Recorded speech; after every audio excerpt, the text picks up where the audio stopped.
In this video, I want to talk about modern entertainment and why it's so dangerous for humanity. Because I've had friends and family who ask me why I don't watch entertainment, but when I tell them, when I get to explaining it, they don't really seem to understand why they still don't get it even after an hour of discussion. And I don't know if that's because I'm not wording it correctly, if I'm not explaining myself correctly, or if they're simply not understanding my ideas. Regardless, it's for that reason that I want to make this video, because I think that modern entertainment is a really big issue that kind of just gets overlooked. Is like, oh, yep, you watch some videos, you have poor attention span, and that's it. When in reality, the issue is not so simple as that. But first, let's talk about what modern entertainment does to your brain, what it does to your psychology, right? Modern entertainment results in the burning of your dopamine receptors, to put it simply. Most of you might be familiar with this concept if you've been on self-improvement, if you've watched any amount of dopamine detox content. Basically, when you watch entertainment, when you consume a bunch of content, even if it's political, even if it's like education, right? When you consume a bunch of information, all this like nice editing, and it's like fun, you're having fun watching all these different videos, what you do is you exhaust your dopamine receptors so that when you stop watching the entertainment, your baseline dopamine level is up here instead of down here, which means that you're less sensitive to normal stimuli. And this, having your dopamine up here, having your baseline higher than it should be, having your dopamine receptors exhausted, overused, means that when you go out into the real world, when you go and have experiences in the real world with other people, you will not be able to enjoy them as much as you could. You will not be as present, because these experiences that you're having, these normal stimuli, they're not engaging enough for you. You're not sensitive enough to them, right? You need something, you need a bigger dose. You need more of a high. You can't just go out for a walk in the park and enjoy that. That's boring. You would prefer to play video games. You would prefer to watch a show, to watch videos. It's like we become less able to enjoy life when we have so much entertainment, when we have so much content that we consume. And many times, like, we like to say, oh no, but I'm watching for education, I'm watching to learn something. Even the education content we consume is like entertainment. We can call it edutainment. Like, we watch political content that has a bunch of editing, a bunch of jump cuts that's kind of keeping our attention. We're watching videos about like animal facts, about the facts about the ocean and shit. Like, things that just aren't relevant to us at all. They don't add to our enjoyment of life. They don't add to our fulfillment. They don't make us more knowledgeable in something that we actually need to know. Instead, it's just like we consume these things just to add to the pile of information that we have in our heads. We consume for the sake of consumption because normal things feel boring. So that is the first problem with entertainment. That is the main problem with modern entertainment. Again, I'm gonna refer to it as just entertainment, but understand that I'm referring to modern entertainment specifically whenever I say that word in this video. I'm not referring to entertainment in general, because that entertainment in general is a more complicated topic, and I'm going to speak about it in this video. But for the sake of simplicity, when I say entertainment in this video, unless I specify otherwise, I'm talking about modern entertainment. I want to speak about the effects of entertainment on the political space. Not just like how it affects the left or the right, not just how it affects the political parties, because like the whole political system that we have is bullshit. It doesn't work. It's not effective. It serves more as a way to convince us that there is a democracy. It's like a pseudo democracy. It's there to convince the people that there is actual freedom and power sharing between the government, the corporations, and the people, when in reality there is none. When I say the effects on the political space, I mean, how does entertainment affect us? How does it affect us in terms of freedom? How does it affect us in terms of working class power? How does it affect us in terms of the ability to revolt? How does it affect us in terms of, how it adds or takes away from the power of the ruling class? That is what I mean by entertainment's effects on the political space. I don't know if that was explained like super well, but in a word, I'm not referring to like, oh, how is the left using entertainment to lie about, like, I'm not going to talk about that bullshit, because both parties are the same. There's no difference between one or the other party. Entertainment is a form of sublimation, which, for those who don't know, sublimation is essentially when you have the desire for one thing released by doing something else. So think of it like this. Imagine you have a cookie, right? There's a cookie on the table and you want to eat this cookie, but at the same time, you don't want to because you know you're going to regret it later. Like, you want to eat it, but you can't, basically. And so instead of eating the cookie, you decide to like go outside and go for a walk to just kind of get your mind off of it.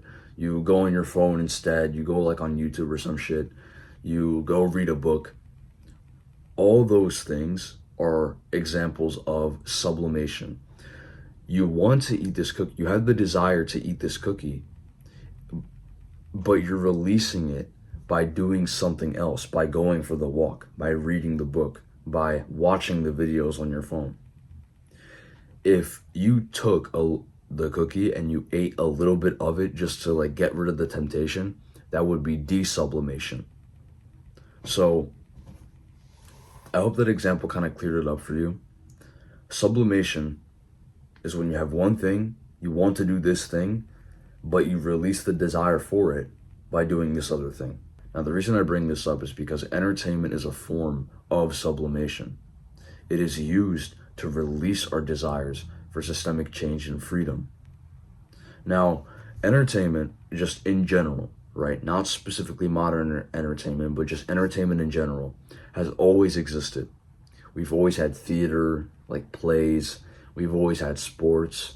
We've always had places that were made to be social hangouts, like libraries, philosophy clubs, bars. These places have always existed. And they are excellent forms of stress relief, getting your mind off a certain issue, allowing you to kind of get over the stressful part of your day. That entertainment is excellent at relieving stress.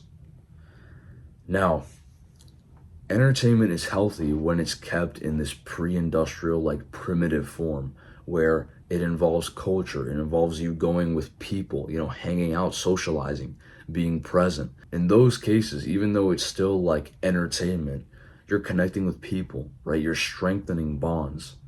And not only is this healthy for the simple fact that you're strengthening bonds, you're with people, you're connecting, but it's also strong in the sense that the working class becomes stronger when they have that sort of like bond with each other.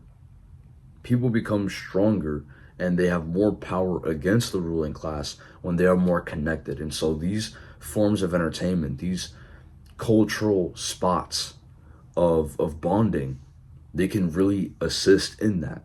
They can really aid in giving the working class power. However, when you have modern entertainment, that is when you have an infinite amount of content, you have entertaining content that is always available to you. It's so easily accessible, it's free, right? Coupled with the fact that most of us have stressful lives in modern day, that most of us are unsatisfied with our lives in modern day because we're not paid enough, because like there's barely any trees, it's all just fucking like buildings, the air quality is shit, we're always like breathing in chemicals, the food we eat is unhealthy. You know, some people, they have like conditions like diabetes, not because of genetics or anything, but because they literally developed it through their poor eating habits that may have not even been their fault. It serves as a form of stress relief, right? When you have so much, like, our modern society is full of stress and neurosis, like depression and anxiety and all these different mental conditions. Now, when you have modern entertainment, you have a way to always release the desire, not release the desire, but always forget about these things.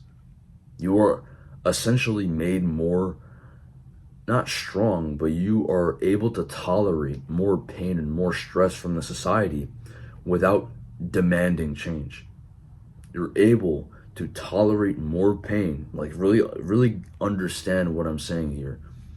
Modern entertainment allows you to endure more stress and more wrongdoing and more injustice from the system without complaining about it, right? And there's another side to this, right?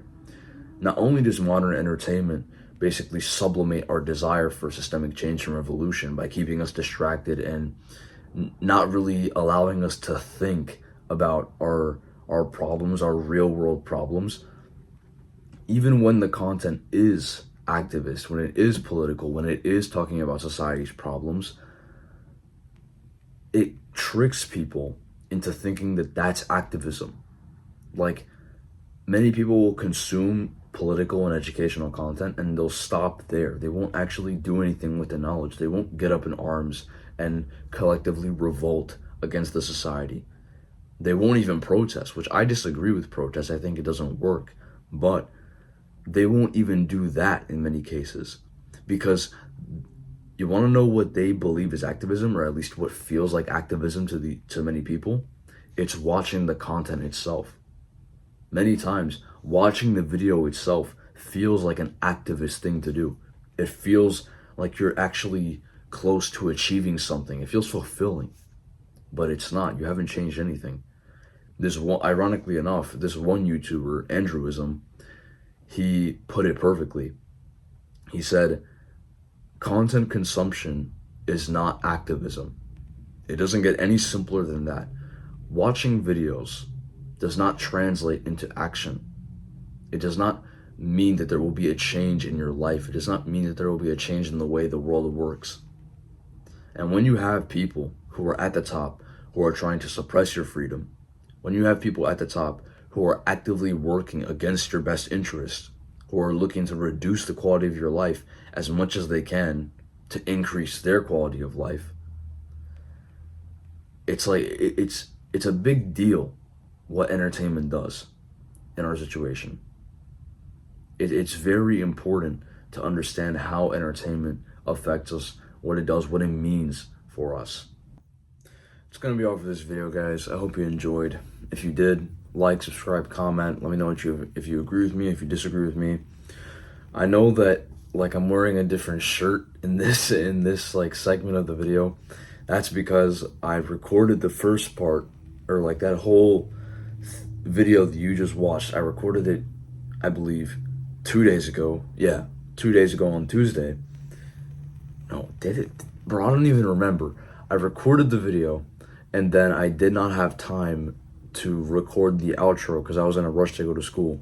So I just kind of left it, and I'm just now like adding this in. But yeah, other than that, you guys know the deal. If you have any questions, criticisms, please let me know. If you have any video suggestions, please let me know. I have a Patreon that's coming out soon. So I posted in my community section of the channel what price you guys would be willing to pay for that Patreon. So if you're willing to answer that, please go and do so, because the more feedback you give me now regarding Patreon, the better I can make it for you on release. And with that, have a good day, guys.